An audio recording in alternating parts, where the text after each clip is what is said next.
is Eva, and today I want to continue my series on addictions. Today I will talk about alcohol. Alcohol that is so accessible in this world, wherever you go, at whatever time, almost accessible to everyone, and it is legal, very convenient. While we have no idea, or we are not really aware what does it do to our bodies and to our spirits. Now, we know that it destroys your liver, it destroys your brain. Many people with dementia had the alcohol problem, as far as I know.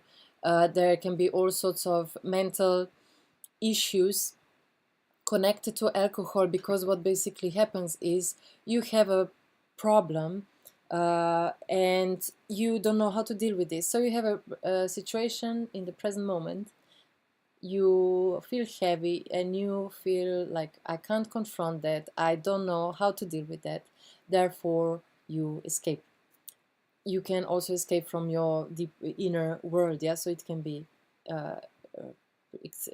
problem in the external world, it can be shitty feelings from within. You basically don't know how to deal with life, therefore you start to drink.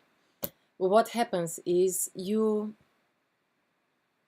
on your mind, which is like a, like a timeline of recording or whatever is happening, you are bringing now the veil of something on top of it.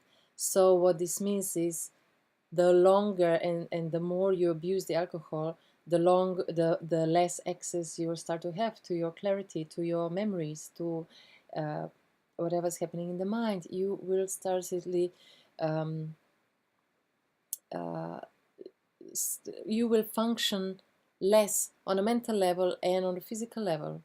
Now, alcohol is a substance that keeps us in a daze. Definitely, it can make us relax when we're too tense in our brain, too much thinking and too many thoughts and too many things to deal with.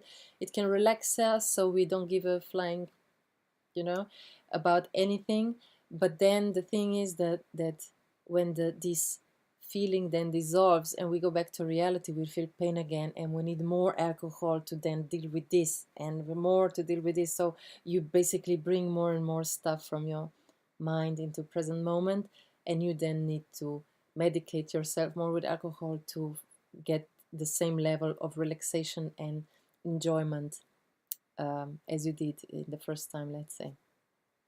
And now, so I'm talking about addiction now, no, not drinking alcohol, I don't know, every once in a while, or a glass of wine with dinner or stuff like that. So I'm talking about proper addiction. And yes, it's not, well, there are many ways how to deal with that. As far as I know, again, is the inner work, there's nothing else. The person that is in trouble with addiction need to connect with the spirit. And now how to do that? Inner work. It's again inner work, dealing with your past, dealing with stuff that hurt you, stuff that you could not confront when you were little or later on in life, or the grief when someone died and you were so attached to this person you could not function without them. So you need to address the inner world and deal with things that were troubling you, so that you then come to the clearance of where you can connect to your spirit and become stronger then. Um, yeah, so you don't need to medicate anymore. But now at the same time is, you can't really have any sort of therapy or any inner work done as long as you're drinking, because you don't have access to things that were bothering you. So it's a cycle that one needs to really cut, and be really willing to do something for yourself, and to get yourself back and your life back. It's very important that we do that. Yeah, what I want to add as well to this topic is that the word alcohol in Arabic, al-goul, it means spirit. So when we are drinking, we are basically inviting spirits in, not the divine source, but of the other dimension, the darker forces.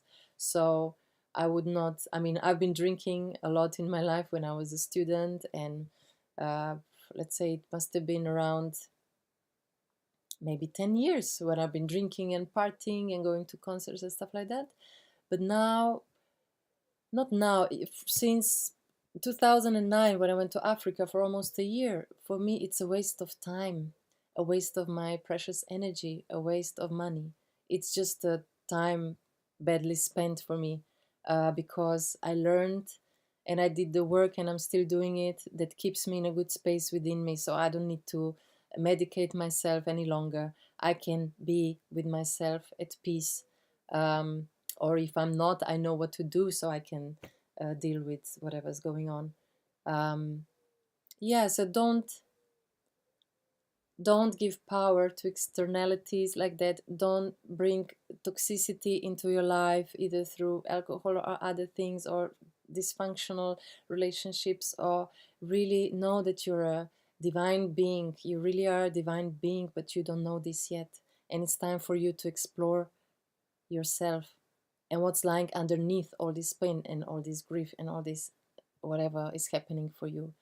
Know you're divine, and have a courage to go there and explore that and connect to that and live your life from that space. Then I wish you all the best. Subscribe, and see you very soon. Bye bye.